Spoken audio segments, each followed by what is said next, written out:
Hello, I'm Stuart Craner, co-founder of Thinkers50. Welcome to our weekly LinkedIn live session, celebrating some of the brightest new stars in the world of management thinking. In January, we announced the Thinkers50 Radar community for 2024. These are the upcoming management thinkers we believe individuals and organizations should be listening to. The 2024 list was our most eclectic, challenging yet. This year's Radar is brought to you in partnership with Deloitte and features business thinkers from the worlds of fashion, retail, branding, and communications, as well as statisticians, neuroscientists, and platform practitioners from the Nordics to New Zealand and Asia to America. Over the last few months, we've been meeting these fantastic thinkers in our weekly sessions, so we hope you've been able to join us for some great conversations. As always, please let us know where you're joining from and send in any comments, questions, observations, queries at any time during the 45-minute session. Our guest today is Stephanie LeBlanc-Godfrey. Stephanie is Global Head of Inclusion Programs for Women of Color at Google. She graduated from the Stevens Institute of Technology in Electrical Engineering. After working in infrastructure engineering at Lehman Brothers, she transitioned into the digital media industry, spending the next 10 years working on big data, forecasting, and inventory management for Forbes Media, Fox News Digital, and NBC News Digital. Stephanie is the founder of Mother AI, a weekly AI learning journey series designed specifically for working parents and caregivers, and also of Parenting Backwards, which creates spaces and experiences for parents to develop parenting skills in the same way they develop their personal and professional skills. Stephanie, welcome. Thank you. Thank you, Stuart. How did you make the journey from having a degree in electrical engineering to where you are now? It's a long way. Yes, it is not a straight path. It's a curved path. And as I encourage, many folks who ask the same question that you do, you know, I can look back now and see how all of the dots connected. But being on the journey in real time, I did not know where I was going. But while I'm teaching the lessons that I've learned, which is you try new things and you get so many pieces of data to learn whether you will do that thing again or whether you will never do that thing again. And then you make a next step and you decide whether you will do that thing again or never do that thing again, and you take a next step. And so that's sort of I'll say a strategy now, looking back on it as to where I've been. But going into the details of it, from the age of 10, I knew that I wanted to be an engineer. And so it's because I had an uncle who worked at IBM, bought me my first gateway computer. For those of you who remember the black and white cow spotted boxes, that was part of their marketing. And he would come over and he would open it up and show me all of the parts and, just give me the background of how it all works. And I was fascinated and sold at the age of 10. And so my mom took action right away and put me in every STEM program before the STEM acronym was as popular as it is now. After school, on the weekends, and in the summer. So I got my 10,000 hours in of STEM, and so that's where I, accepted my journey into Stevens Institute of Technology, where I majored in electrical engineering. And so during that portion of my life, I was part of what's called their co-op program. So the 5-year program, every other semester, I got a working opportunity for the entire semester, which is about give or take 3 months. And so by the time my senior year happened, and I'll never forget this, I was walking down the main street in the town that my school was in, and I get a phone call from Lehman Brothers that said, "Hey, we want to offer you a full-time role." And this was August of my senior year, so just as it was getting started. And so I enthusiastically, and maybe too quickly, because you're supposed to negotiate, said yes. But that, was the pinnacle of I said I wanted to be an engineer, and now I've got this engineering job ready and waiting for me. All I had to do was graduate. And so graduate I did. Went on to Lehman Brothers for about 2 years. But this was the moment that set off my first sort of like turn or pivot that ultimately has led me to where I am. And that first experience, I was, young Black woman in the engineering space at a financial company, and it was a very lonely experience. I was working with folks who were just at different life stages than I was. And I didn't know the words mentorship. I didn't know the words sponsorship. And I didn't know how to articulate that I needed support and help. And so while I was there suffering in silence, I just spent every night kind of figuring out, okay, I love, the technical aspect, and so I wanna be able to really nerd out in my role, but I also then wanna be more front-facing type sales, e-commerce. I was trying to figure it out. Is around 2008 at the time, so e-commerce, was just, blowing up at the time, and so I spent a year looking for a new opportunity, and I'll never forget this. Mike Smith, of Forbes, said, "You went to Stevens?" I said, "Yes." "You have a degree in electrical engineering?" And I said, "Yes." And he's like, "I know your brain. I'm hiring you." And so that then became the where that pivot took me into, which was digital media.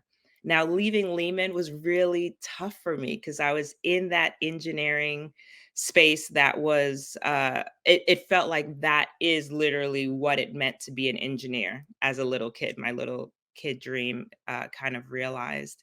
But then I got to use all those engineering skills, build hypothesis building, reverse engineering, analytical mindset, and apply that into a business realm.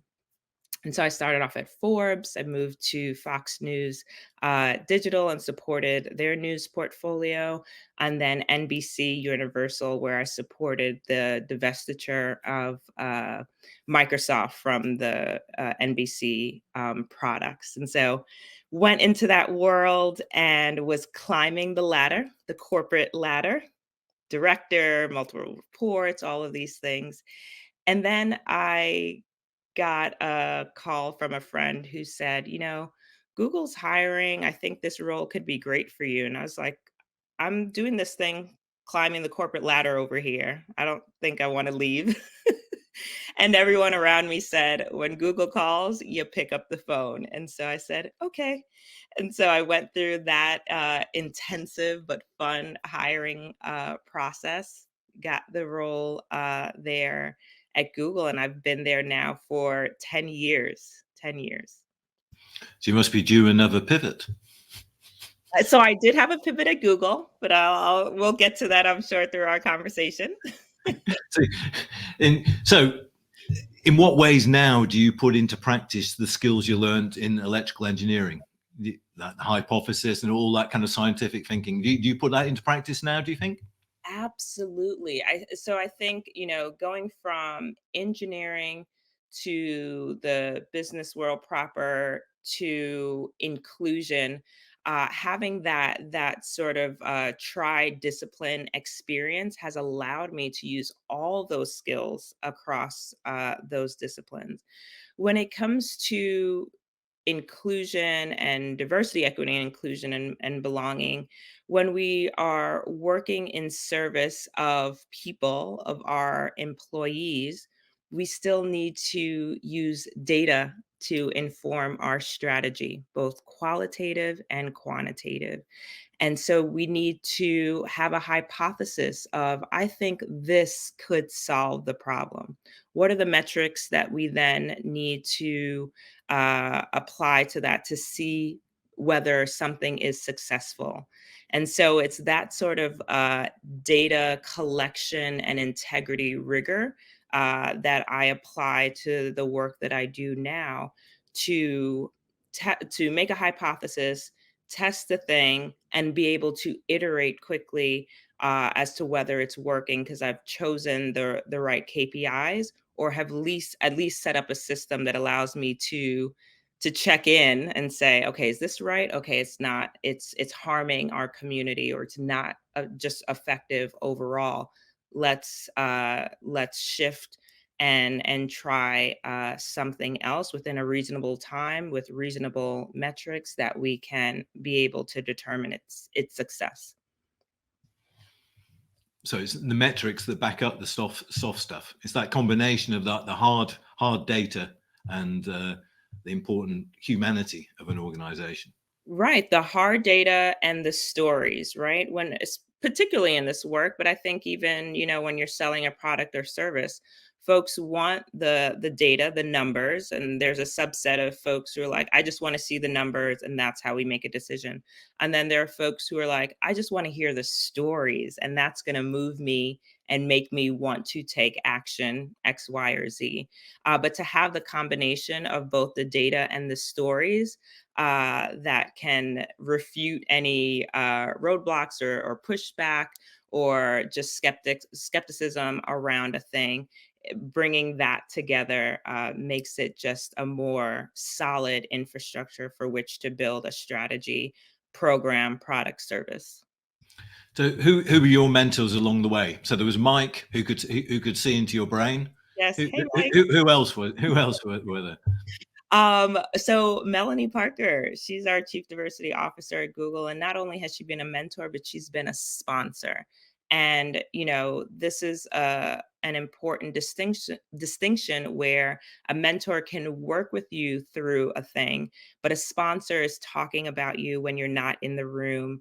They're bringing you into spaces that you didn't even think that you were ready for or should be in, and they're putting their name on the line for you to back you up because of their belief and proof that you can get the job done. Lisa Nichols is also a dear friend and mentor of mine that works on the inside of me, who I am and who I want to be and how I want to show myself into the world. Because on the work front and the professional front, you could just be on top of your game and getting all of these accolades and accomplishments. But if you don't feel good on the inside, then you don't really get to enjoy the fruits of your labor. Everyone else is giving you high fives and you just want to crawl in the corner. And so it's really important to do that self work as you go through your professional journey so you can feel as good as you look on paper. Thank you for everyone who's joining us. Please send in your questions for Stephanie at any time. Stephanie, I think it's a really important distinction you made there between being a sponsor and a mentor. So you see a sponsor as they're kind of an advocate for you.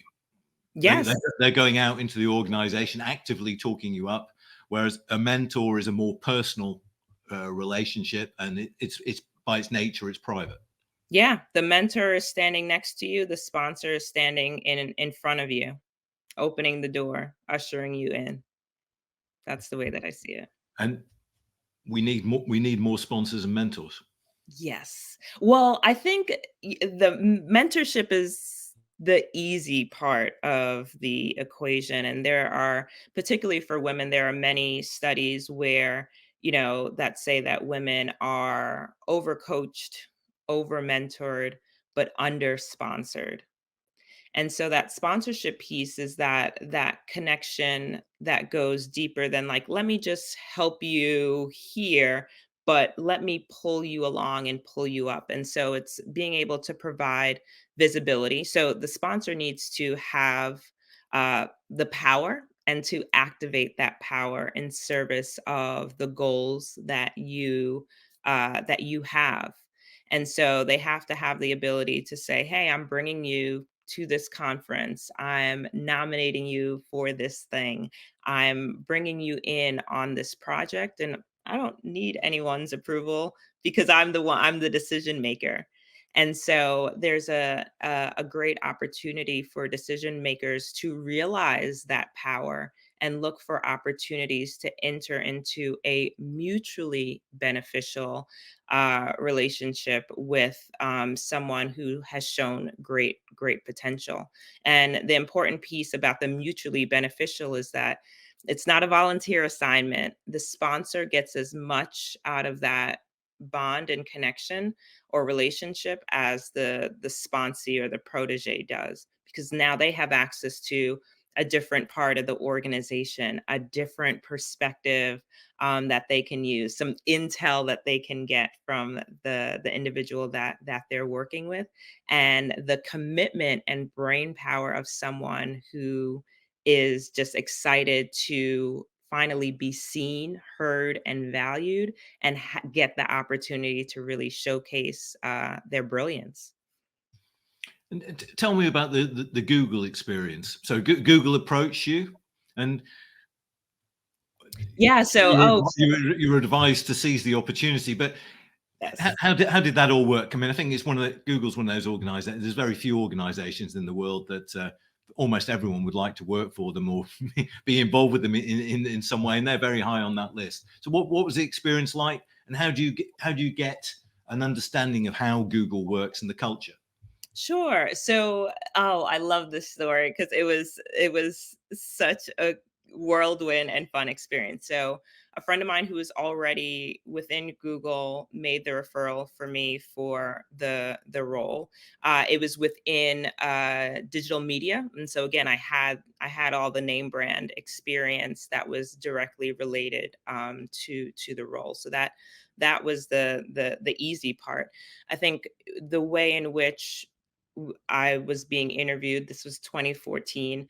It was very much focused on, okay, your hard skills, but how do you think?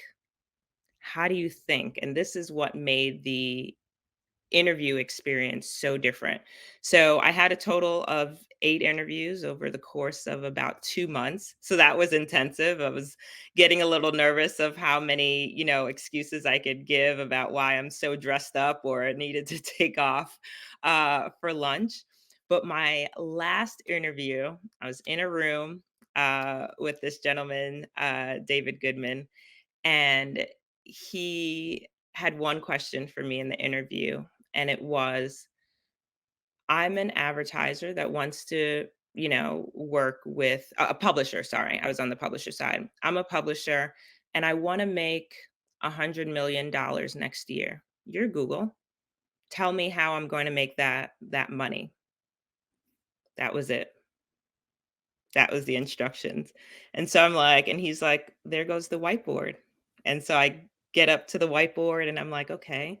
And so then I start asking questions. Okay, what type of publisher are you? What products are you selling? What CPMs do you currently have? Now I'm getting into jargon for digital advertising, but I started just asking questions to kind of create a picture of what type of publisher and what their just details of the organizations are.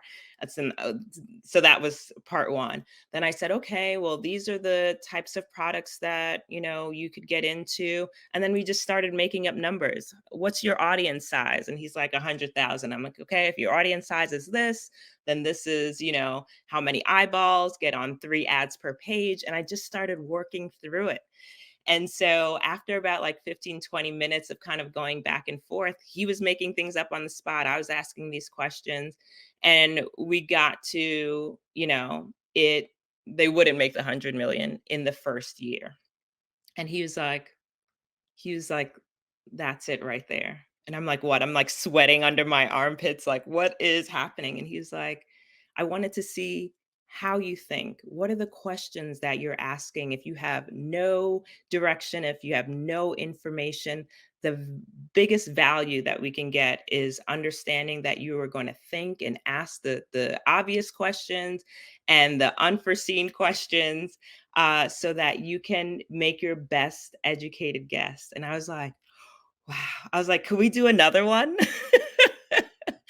And that was it. That was my last interview, and shortly thereafter, I got the offer. This time, I did negotiate, and yeah, and so said, so done. I've been there for a decade now.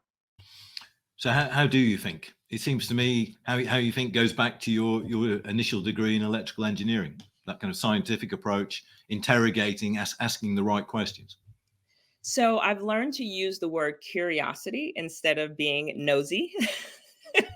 It is the same though, isn't it? It is the same. I'm nosy. I wanna know. I wanna know all the details, and I think having leaning into that curiosity has served me well because it's taken me out of my realm of, just the path in front of me. I know the path. Okay, I know I've got to get all of this information, but what about this angle? What about these cross-functional teams? How can I glean information from them, or maybe bring them into the conversation?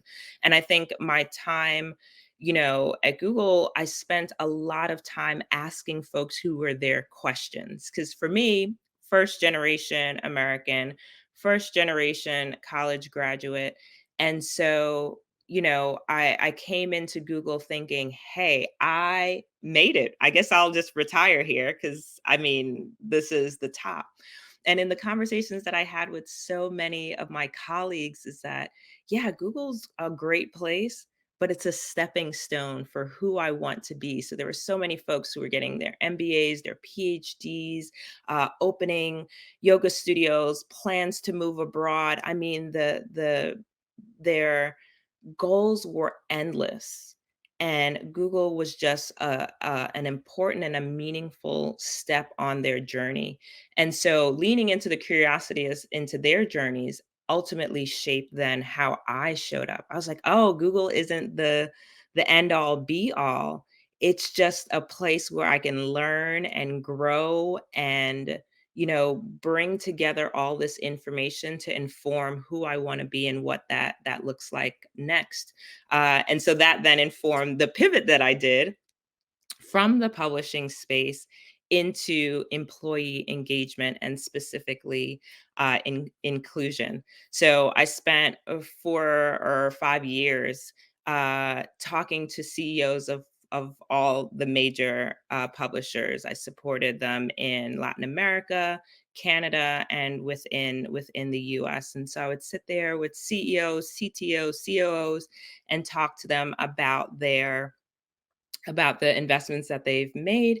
And here's what you can do. Just click this button within your dashboard and you can make an extra $1 million. And oftentimes they'd be like, great, sounds good. But also there was a large number that would be like, nope, not interested. Don't need the million. And so then it started to build this disconnect with me around, wow, you can just say no to $1 million. I have so many ideas of what can take place with $1 million. And so what that awakened in me is an interest in using that skill set of analysis and then creating a story based on that data on what you should do next, but applying that to people who are in need. Right, and so to a different perspective, being able to pull that in. And so I did a pivot, which took about a year and a half, from our global sales organization into our global people operations, organization. Yeah, it's interesting about the Google culture. Do you think that kind of the asking of questions, that curiosity is part of the culture? And the second thing is, you said, Stephanie, that people are there to kind of improve. They see the organization as kind of part of their development, as much as an employer, and that they've got a kind of a realistic that it's not a match forever, Yeah, but absolutely. yeah, so it is a match for as long as it works for both sides, obviously. Yeah, and I think that's true for anything in life, personal, professional relationships, and the places where you spend most of your time. And, what I've actually developed a course that I teach to young women around having the language to describe who they are and who they want to be and the goals that they have in service of getting to who they want to be. When you have that language, you are able to make much more distinct decisions that are based on logic, instead of emotion and longing. And so, you know, having this experience with so many colleagues that are like, no, no, no, no. This company is great, but it's still a company and it doesn't define who I am. It's just part of my journey to get to who I am. That's an incredible, piece of wisdom that, like I said, that I carry with me not only through making the decision. I have to choose this company, and this company has to choose me every day, every month, every year, right? So that you're not finding yourself 5 years down the line, like, how did I get here? How am I still here, stuck and unhappy? It's because we often need to take the time to figure out the language of us, of ourselves. What do we want? What do we like? What do we want to be? Who is it? How do we want to be described? And what do we want to be known for? And so doing the work of developing that narrative allows you this freedom to move through an organization and move through life with an intentionality that is sweet.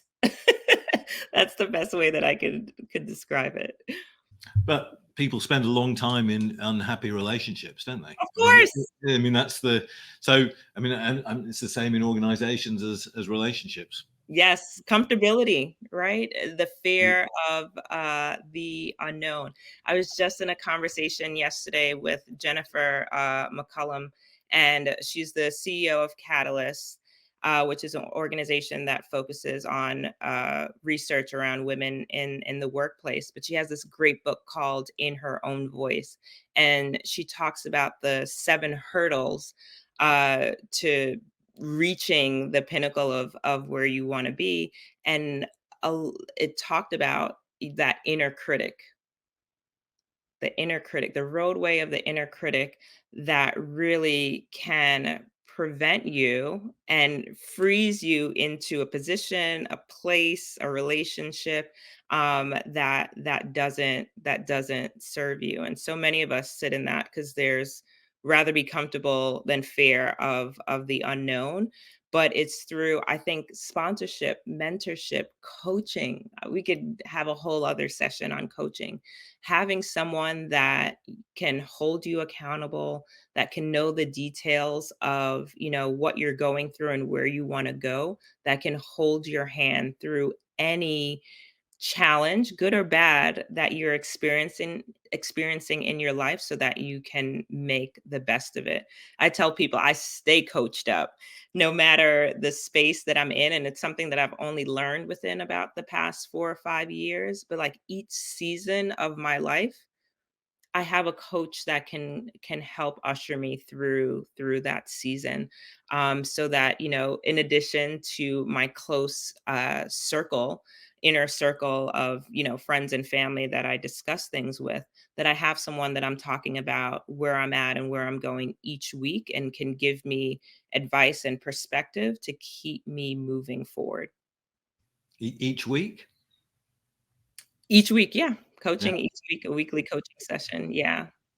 And it's Uh, for spurts. I do mine 3 months, and then kind of take the time to reflect on those 3 months and see where I am, and then figure out, when the next coach, or is it a continuation? But giving time for it to breathe, so that I can actually put into practice all of those things that I've learned, and see what those outcomes are, so then I can make a decision on what I need next.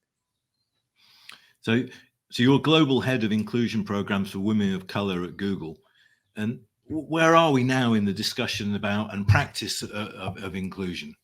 Yeah, I think what's first of all, the role that I have is incredibly unique. That title does not exist, in a lot of other spaces, if any. And I'll give some background as to how it came about. Data informs strategy, and we've talked a lot about data. And the data that we've used is both qualitative and quantitative. So we have our diversity annual report that gets put out every year that gives hiring, representation, and attrition numbers broken out by demographic. And then we have our internal data, or our qualitative data, which is our employee survey. And that, again, takes information from how do you feel about the internal processes that we have, to what are your sentiments of inclusion and belonging within this organization. And so when we have that, and especially having the demographic breakout, we're able to see where there are disparate experiences among the organization, and then we can apply resources to that. And so that's how my role came about, because we saw disparate experiences for Black, Latina, Indigenous, Asian women, and so the goal there was to invest resources to support those communities. What it also did, though, was provide a framework, again, to support all of our communities. Inclusion is not just based on race and gender. It's cultural, it's religious, it's sexual orientation, it's so many other facets. And the way in which we defined diversity, or marginalized groups rather, when I started and where we are now, is completely expanding, and it's expanding every day. A few years ago, we would have never considered Ukrainians to be a marginalized community, right? Today, with what we're seeing playing out in the news, right? The marginalized communities, that is growing. And so we have a solid framework on what we, initially built for women of color, that can apply to all intersectional communities. Because the goal with DEI is to ensure that everyone is having um, the best experience within an organization. What that means, and the levers and the tools that we use to ensure that, just look different for the community, so that we can meet them where they are. The challenges and experiences that we have in the US can resonate in other regions, but it's not a one-to-one. It's not a lift and shift. And so we have to have that flexibility to be able to use a framework, but then curate it specifically for the community that's going to experience it. Magdalena asked a question from Denmark. What are the barriers to inclusive culture, and what is the medicine for that? I'm not, I think the medicine is more available than it used to be. Yeah, I mean, that's a great question, Magdalena, and I believe that is something that, again, it's a societal thing that we need to solve for, as a society. And so corporations are on the hook for, okay, what are you doing about DEI? What are you doing to solve it? But we need, as humans, to figure out, what is that medicine? How do we understand each other? How do we not assume bad intent, but also hold people accountable? And so it's a balance of understanding, and not understanding, having the skill set to endure tough conversations that doesn't result in just like throwing up your hand, cancel culture, dragging people, and just completely like obliterating their lives. There's a space where we can have deeply meaningful conversations that can say, okay, I don't get it, but I understand you, human to human, that we have this connection, and we can still figure this out together. And I don't mean this to sound like woo woo, we just need to like all hear each other and get along, but it's a big part of the puzzle that's missing right now, in many of the crisis moments that we're seeing play out everywhere. It's still a nice idea, isn't it? Yeah. What you describe yourself as a tribe builder, Stephanie. Yes. What do you mean by that? So finding community. When I left Lehman Brothers because I didn't feel like I had anyone that looked like me, that was in the same life stage as me, that I could connect with, that I had that community connection, I left. I left something that I had dreamed about from the age of 10. And so to this moment in this role of being global head of inclusion, that I'm solving for the Stephanie that was 18, 19, 18 when I graduated and started there and didn't have a community uh, to say, hey, I know it's tough, but like, let's figure it out together. Hey, I know it's tough, but you don't have to leave in the darkness of night. We can figure this out. And so I've built up that community for me personally.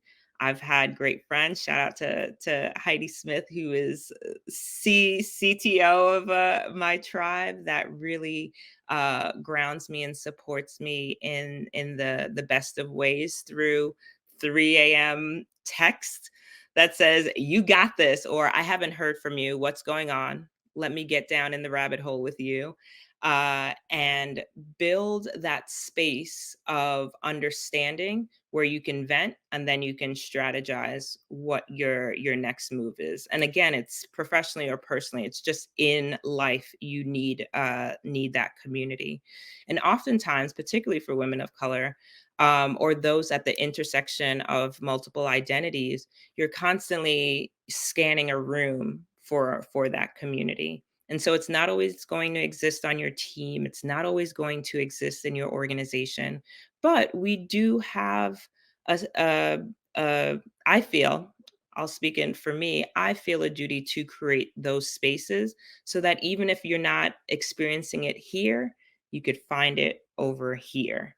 And I do that in my personal life, and I do that, thankfully, as you know, as an employee within an organization that values that need to create spaces for folks to just not feel so alone when they are navigating their career and their life. Let's talk quickly about, you've got a couple of really interesting initiatives. Mother AI. Yes. Can you So just briefly describe what that is, Stephanie? yes, I wish we had more time for that too. So, I am executive at a tech company. I'm also a wife and a mother of 3 children. And the parenting journey that I've gone on has been so special to me. And the premise behind particularly Mother AI is teaching other parents how to leverage AI, not only for themselves to save time, sanity, and resources for the things that they have to do on our never ending to-do list, but also to be able to advocate on behalf of their children.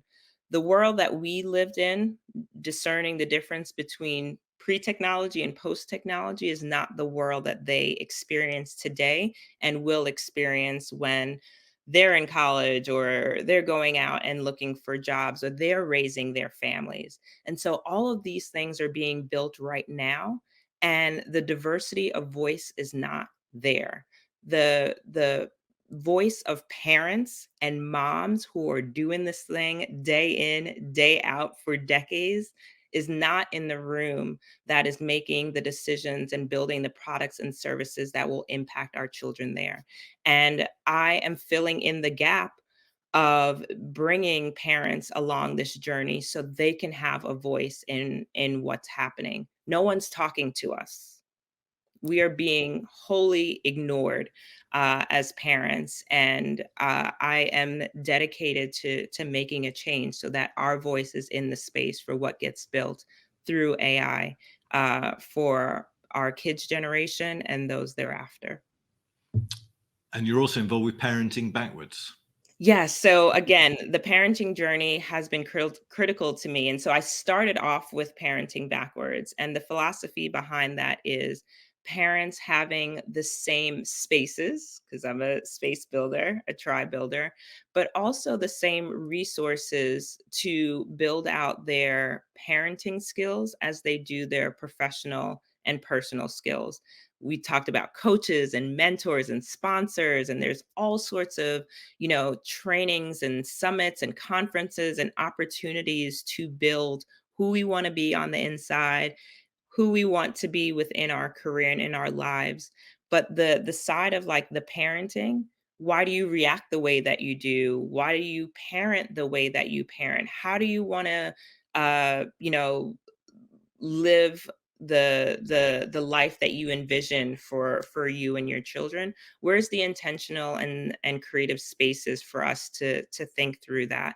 And so this has been my passion project that I'm building and figuring out in real time, but really want to invite folks there who are looking for ways to be intentional about their parenting journey, as well as um, finding age appropriate and creative ways to bring your children on the journey with you. So, whether that's through financial health, physical health, all of the self development things that we are investing ourselves in, I'm constantly thinking when I receive that information, okay, how can I teach my teen that? How can I teach my 7-year-old how to apply that or learn about it or have that language in their lexicon, so that they're not 40 and learning these lessons for the first time, but they're 10 and they're getting a sense of it. And in the moments as they get older, they can, have those seeds that were planted and really implement them into life. And so, my mission and mantra in life is that I am all in and standing for women, particularly mothers who are invested in creating the best life for themselves and their family. And so I am doing the work of creating these opportunities for elevation and investment and intention for them, both personally and professionally. To find out more information about Stephanie's work and Mother AI and parenting backwards, look at iamslg.com as a starting point.